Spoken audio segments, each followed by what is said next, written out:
నెల్లూరు నగరంలోని వినాయక చవితి పర్వదినాన్ని పురస్కరించుకుని చిన్న బజార్ రాణా ప్రతాప్ సెంటర్ యువసేన ఆధ్వర్యంలో వినాయక చవితి వేడుకలు అంగరంగ వైభవంగా స్వామివారి కైకార్యాలు ఉదయము నుండి విగ్రహ ప్రతిష్ఠ ఉట్టి మహోత్సవం అన్న వితరణ కార్యక్రమం తదితర సేవా కార్యక్రమములు విశేషంగా నిర్వహిస్తున్నట్లు కార్యనిర్వాహకులు తెలిపారు. ఈ కార్యక్రమంలో శుభమస్తు షాపింగ్ మాల్ అధినేత భయ్యా వాసు, కొండపల్లి శ్రీకాంత్, చింతాల మల్లికార్జున, సురేష్, చింతల నాగా, చింతల మహేష్ తదితరులు ఈ కార్యక్రమంలో పాల్గొని విజయవంతంగా నిర్వహించారు. చిన్నబజార్ రాణా ప్రతాప్ సెంటర్లో వినాయక విగ్రహాన్ని ప్రతిష్ఠించడం జరుగుతుంది.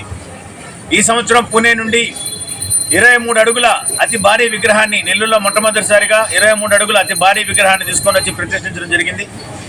ఈ విగ్రహ ప్రతిష్ఠకి ఈరోజు గౌరవనీయులు స్థానిక పార్లమెంటు సభ్యులు వేమిరెడ్డి ప్రభాకర్ రెడ్డి గారు విచ్చేసి విగ్రహ ప్రతిష్ఠా కార్యక్రమంలో పాల్గొన్నారు.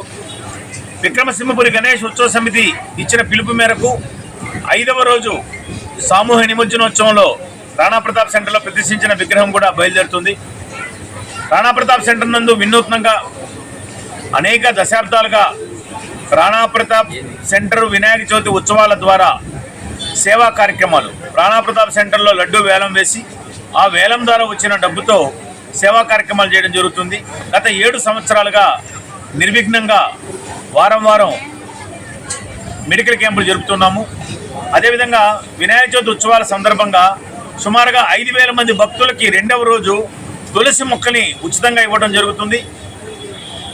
ప్రతి ఒక్కరికి స్వామివారి మహాప్రసాదం అందుబాటులో ఉండాలనే ఉద్దేశంతో రాణా ప్రతాప్ సెంటర్ నందు మొట్టమొదటిసారిగా ఒక కూపన్ 50 రూపాయల లెక్కన విక్రయించి డ్రా తీయడం ద్వారా సామాన్యుడు కూడా మహాప్రసాదాన్ని పొందే అవకాశాన్ని రాణా ప్రతాప్ సెంటర్లో ప్రారంభించున్నాము. అదేవిధంగా ఈ సంవత్సరం విజయవాడలోని వరద బాధితులకు రాష్ట్రీయ స్వయం సేవక్ సంఘ్ ప్రేరణతో నడుస్తున్న సేవా భారతి ద్వారా జరుగుతున్న సేవా కార్యక్రమాలకు చేయూతగా వేమిరెడ్డి ప్రభాకర్ రెడ్డి గారి ద్వారా 1 లక్ష రూపాయలు రాణా ప్రతాప్ సెంటర్ నుంచి విరాళంగా కూడా ఇవ్వడం జరిగింది.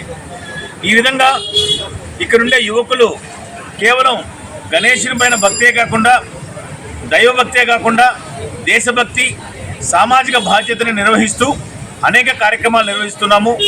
అంతేకాకుండా రాణా ప్రతాప్ సెంటర్లో గత 5 సంవత్సరాలుగా ప్లాస్టిక్ రహిత వినాయక చవితి పండుగను జరుపుకోవాలని చెప్పి కూడా ప్రయత్నిస్తూ ఆ విధంగా కూడా అడుగులు ముందుకు వేస్తున్నాము.